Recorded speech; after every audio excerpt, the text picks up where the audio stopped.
Hello chess friends, so in this video we're going to have a look at a great instructive example of king and pawn endgames.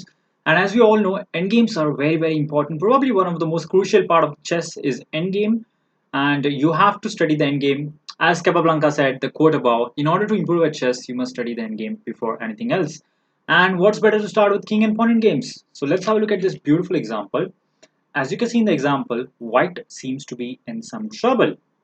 So why is that so? Well, because the pawn on d5 looks to be dropping off. Maybe the black king will soon reach the pawn and capture the pawn. So that pawn is going to drop off. And then he has a pawn on c7, which is quite strong and has key squares on b5, c5, d5. Which means if the black king successfully captures the white pawn, then he is winning. So this is already a tough situation for white. Is white already lost, or can he do something here? So take a pause the video and try to find the move that white should play here. Can he save the game or is it just lost?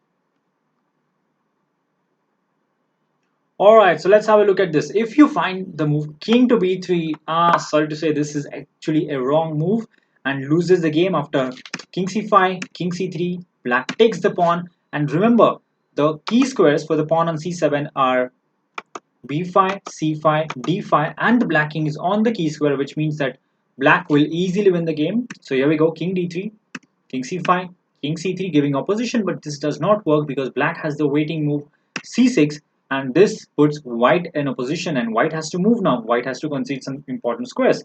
So king goes over there. Now king to d4.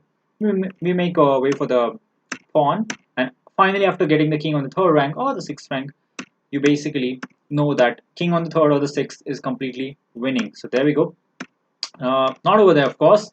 That would be a mistake. Putting the king on d2 is the correct way. You make path for the pawn to reach forward clear. So that is not what you should play here. So king to b3, if you have chosen that move, unfortunately that is wrong. So what's the correct move for white? White has to play the brilliant pawn sacrifice d6, and now this is quite incredible. First of all, black must take the pawn, otherwise this pawn will simply go forward, or take this pawn with a draw. If it goes forward, it can also win the game for white. So this pawn has to be captured, and now you might ask, why did we sacrifice the pawn? I think the most important reason for that is you have to understand the concept of key squares, which is the most basic concept in the end games, and you must know it. So what are key squares? Key squares are squares which are strategically important for you to win the game. So the key square for the c7 pawn, there are always two squares in front of the pawn. So there were d5, c5, and b5. These three were the key squares. You put it red. And once the pawn comes on d6, key squares are two squares in front of the pawn. So there is d4, c4, and e4. Basically, black will only win if he occupies this square with his king. If he cannot occupy any of these three uh, key squares with his king, then he cannot win the game. And as white, we have to try to avoid him, try to stop him from reaching this square. So there we go. King to b3 stops him from using the c4 key square.